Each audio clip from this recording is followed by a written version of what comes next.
Wednesday the 16th of September 2020, and today I've moved away from the North Arts Ramblers Walk to come back to one I noticed a couple of weeks ago when I was doing the circular, which was a Ramblers Walk. Today I'm doing the WGC 100, which is a 12.5 mile walk around Welwyn Garden City in Hertfordshire. As I say, did think about that at the time when I passed that way marker. It's a sultry day, around about mid-20s, and yeah, there's a nice northeasterly wind with it though, so should be half decent. It's about 1:45 at the minute, so quite a late start for such a distance. It should be done by around 6:30, I think. Darkness now is around 7:30, so creeping in. So here we go. This is the way marker that I was referring to that drew my attention to this new walk created to commemorate the 100th centenary of Welwyn Garden City. It's a bit younger than Letchworth. This section of the walk through Brocket Hall golf course is duplication of what I did the other week, albeit in a different direction. I'm doing this walk today in an anti-circular direction, which is the way that the GPS creator did the walk, and from the same car parking area, i.e. at Brickwall Close. We do cross a number of golf courses today, I do believe, and there will be some residential walking as well, unfortunately. Unlike last time, just a few weeks ago, there's a lot more golfers out on the course today. Don't know why that is. Restrictions are no different. Now at this juncture, as you can see, we divert from duplication, do a left here. Previously we came from that direction, and I must say, so far the walk has been very well waymarked. Excellent. Let's see how it goes out in the wilder areas. Our onward journey is straight ahead there.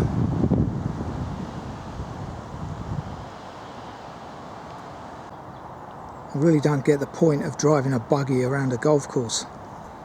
If you're going to play a game, walk it. Get yourself maybe a trolley, but you know, a shoulder bag will do the job. Enjoy it. No exercise benefit at all driving one of them things. Anyway, good game, however, not that I play.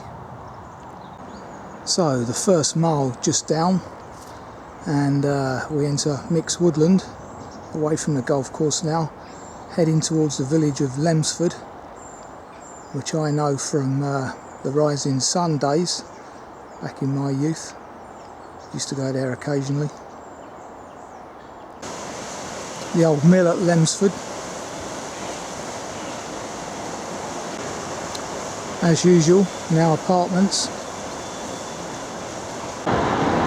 This is the River Lee that I'm stood over. Ends up in the Thames, as I've mentioned before. Once again, the onward journey out of Lemsford, well signposted, although there hadn't been any markers for a little while prior to that, but the route was obvious. As you can see, first boardwalk of the day, and it looks like it could do with coming back several metres.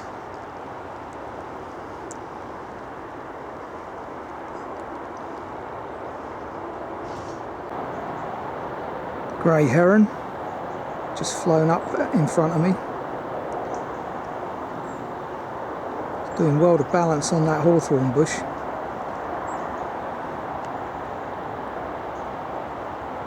Anyway, it must have some food nearby because it hasn't flown away completely, so I must have disturbed it. Tucking into lunch. Because the walk is so new, still a work in progress. And at this point we're on the Lee Valley walk as well, once again. Here we go under the busy A1M.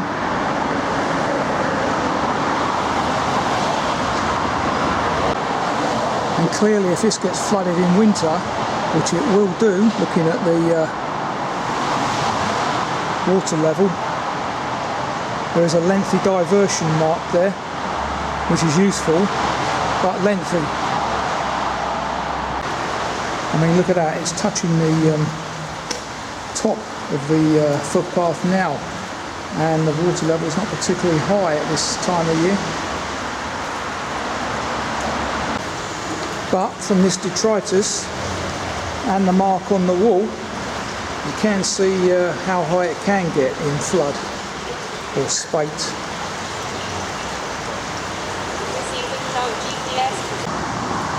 Now entering Stanborough Park and Lakes, created 100 years back at the time that the town was developed. Utilises the River Lees water. Not a great fan of this part of the walk. Too commercialised, too many people about, including kids who should be at school by the looks of it. Handily placed restaurant and tea room there, with an external tables, etc. Terra Nova it's called. Can't say I've seen that one before. Koi herpes virus. See all these illnesses that are transferring from wildlife into humans. They will get their revenge, believe me. Man is not superhuman. There is an optional loop off the main walk here into Stanborough Reed Marsh, which is the third largest reed marsh in Hertfordshire, so I read. But that probably doesn't take much doing, the way it's been cut back and destroyed over the years. These little token pockets do not a lot really. And the reason I say that is because obviously the problem is communication. It's all well and good having a couple of pockets of reed bed in the county, but you need communication networks between them. So you can have a reed bed, but with very little that is supposed to inhabit the reed bed there. Anyway, at that juncture there should be another footpath way marker, because I think most people would be inclined to follow the path around the lake there, and that is not the way to go. Luckily I got the GPX. We continue in this direction, crossing the railway shortly, or going under it in fact. London North Eastern out of King's Cross, St Pancras. Is this yet another building site? God forbid. Hope not.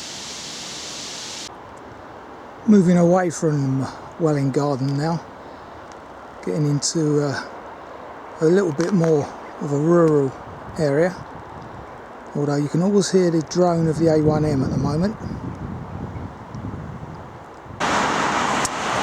Crossing over the busy A1000 here.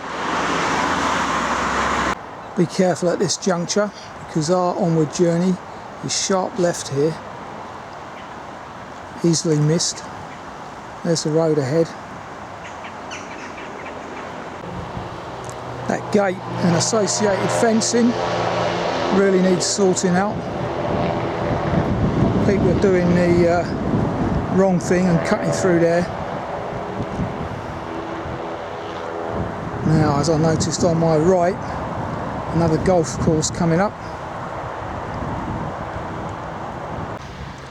So as you can see, this is called Mill Green Golf Course, and somewhere around about there is a sewage works.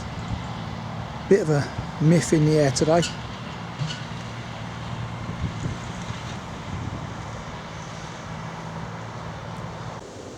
Now, although I didn't pass it, there is a museum in Mill Green, and a mill obviously, that stood there for about 8 centuries, and by all accounts it's been restored, back in business today, making organic wholemeal flour, which I've just reduced incidentally, too much fibre.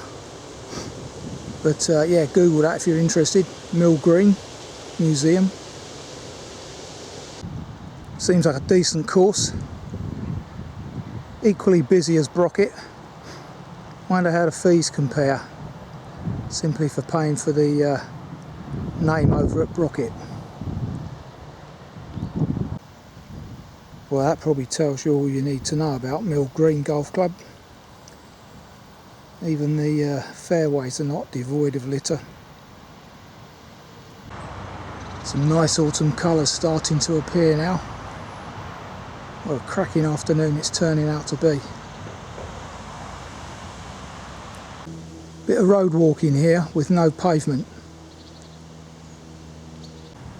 Just by the entrance to the golf club, after about 150 yards of road walking, do a left here towards that cricket scoreboard. The walk continues to be well signposted. Haven't really had to get the GPX out at all. Decent services thus far as well. As I say, this is a semi-rural walk though, so they should be. I'm about 5 miles in now, so it's just gone 2, so I will be looking for somewhere to eat shortly. This is the largest bit of woodland that we walked through today, I do believe, known as the Commons, interestingly. Predominantly oak woodland, I read. Nice and cool in here in the early afternoon heat. Not too bad though, to be honest. Northeasterly wind is very welcome. Tree I'm mainly seeing is sycamore, actually. There are some oaks dotted about, but mainly sycamore I'm looking at. Now, 1 or 2 benches starting to appear. I want to reach the 6 mile point before I stop though. Not far off that now. That being about the halfway mark. Take a left here, coming out of the woodland I think. This has been the best part of the walk thus far.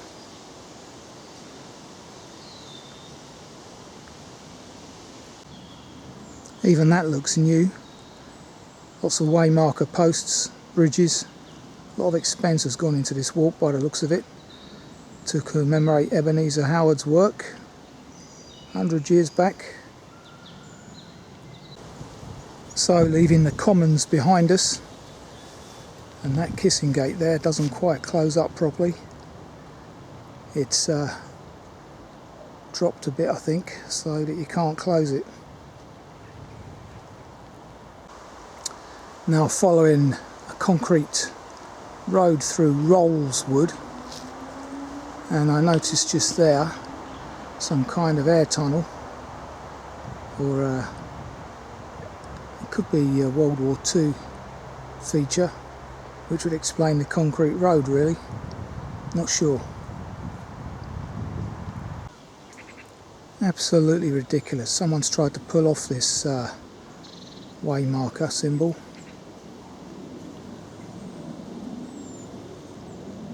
It's a newly inserted post as well. But then again, we are in a residential area of dubious character, no doubt. So having left a section of dubious residential street walking through alleyways on the edge, now approaching Chewing Mill, where hopefully I'll be able to have my lunch. Decent views down. I didn't tell you what the heights were today because I don't know off the top of my head, but this must be the high point of the walk physically. Another section of busy aid road walking. Now there's no marker on this side of the road when there should be. Ongoing journeys opposite, next to that white house there, opposite. And even on that there's no symbol. So clearly it's not obvious. Yet there is one at the end of the drive. It's very odd. They need to get one put at the beginning of it, because I was only able to work it out by the GPX. Coming up 3:30, and I've hardly seen a seat on this walk, so that's one shortcoming with it. No benches or seats. They need to work on that, because I say, what am I now? 3 hours into the walk and I am famished. Passing Chewing Mill Fish Farm.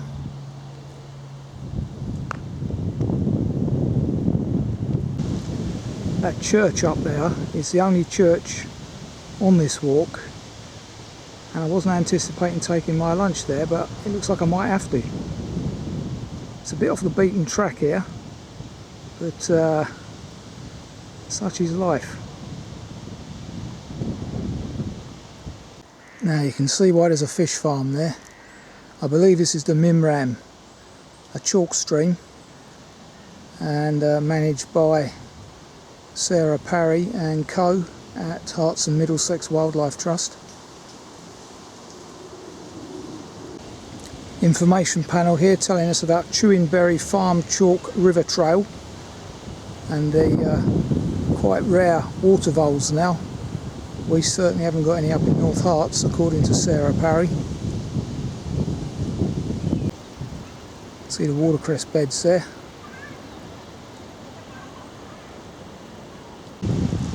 Very interesting place actually. Didn't realise this was here. Anyway, I've spotted a table over there, which I'm going to nab. Brilliant.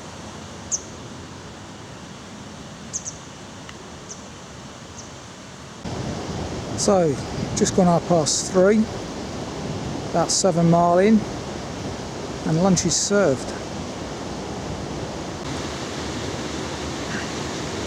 Okay, just gone 4. Lunch has been had, and we're actually about 8 mile into the walk here. So yeah, 2/3 of the way through the walk. Crystal clear waters of the Mimram. My granddad had one of these. That's what I remember riding on as a boy. Fordson Major.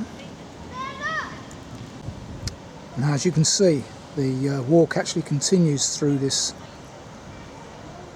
farm shop, etc. The Williams family came here after the Great Depression, apparently in 1929, and look at it now, an old farmstead been converted into a 4-star hotel, various other accommodation. The way through the built up area here is not clear, but you get here in the end. Onward journey is then up this tree lined byway. So that footpath there, across some interesting red soil, takes you to the Digswell Church of St John, which I mentioned earlier. Wasn't needed in the end. But our onward journey is through that gap in the beech hedge, off the lane and onward. What an absolutely massive field. The kind of size I don't like from a wildlife perspective.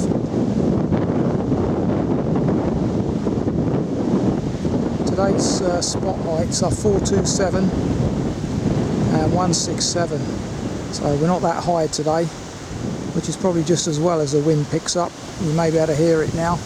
Some interference on commentary perhaps. But yeah, the wind is definitely picking up. Very cool in mind. And more to point, it's a very large field that's already been sown. Had they left it over winter for a spring sown crop, would have been better for the wildlife. But no, it's already been planted. Not good. Now this path or track that I'm following at the moment apparently was built by Italian prisoners of war after 1916 from Chewingberry Farm to Digswell. There are some concrete patches on this track that you can still see the remnants of, which is their handiwork. Here is one of those sections, and I do believe I've walked this previously on an SWC walk, probably the Welwyn North Circular, not sure, but I think I went right here or soon. There will be a slight variation, I'm sure. Yes indeed, I remember standing at this very spot filming the setting sun, highlighting the autumn colours when I did that walk previously. Must be the Welwyn Circular.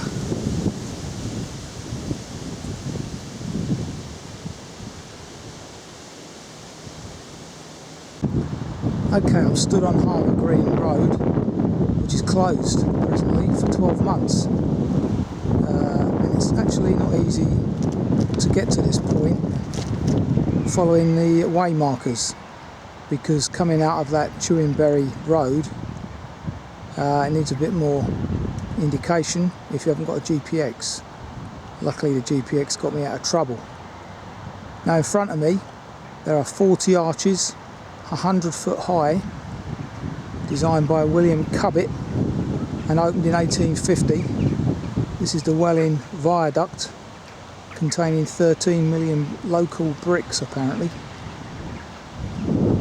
And when it was opened, by all accounts, Queen Victoria wouldn't go over it. Too scared. Anyway, I've been over it many a time on the train. Quite a feat of engineering, eh? We need to bring those days back, rather than destroying the country with projects like HS2. Well, apparently the road has been closed. It's got something to do with someone wanting to develop the two fields either side of the viaduct. Grant Shapps is now involved, and the poor lady can't get her horses fed. And there's also getting this fly tipping going on here, which has been reported. But a bloke comes down, puts a sticker on it, doesn't actually move it away. What an idiot. That's a waste of our council tax money, that. So, having come through that disturbance, we're now walking up alongside Digswell Lake Nature Reserve, passing the only other church, well, the only church on this walk, seeing as the others are off it, at Digswell. Not sure the name of this one. This is actually the parish church of St John's of Digswell, which commemorates some Australian soldiers, and apparently always flies the Aussie flag. No, I can't see that today, to commemorate them for what they did for the village. Google that if you wish to learn more.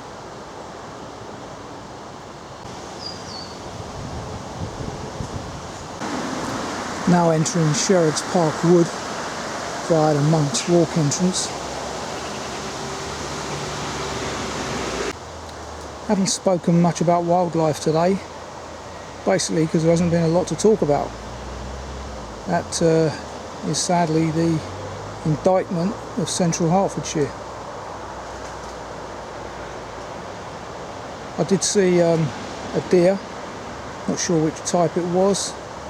It's the one with the white tail, might have been a fallow, eating what I thought was blackberries.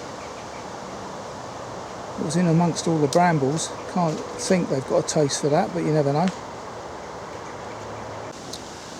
Decent mixed woodland finale this.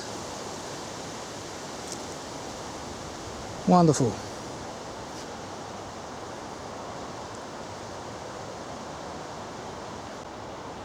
Once again though, eerily devoid of bird song or noise, just the occasional warning note.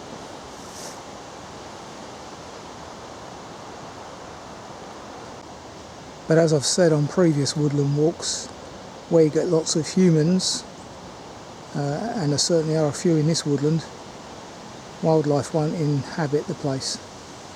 That's been proven scientifically now. They just don't like being near paths which are frequented by us, unfortunately. Apart from the common municipal pigeons, for example. As you can hear, a dove in the background. That sort of thing, but you won't get anything unusual. As you can see, I've just completed Garrod Walk. Passing an information panel on the Sherrods Park wood wardens. Research that on Google if you so wish. Now following Dawson Way.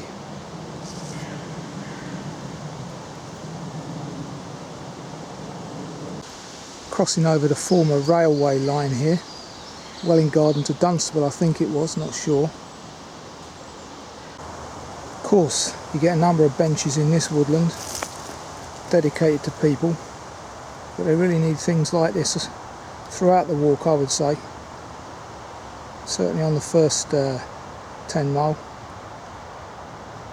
10k even. Passing the Red Lion, for those that might want something to recharge their batteries with at the end of the walk. Over the A1M, in rush hour of course.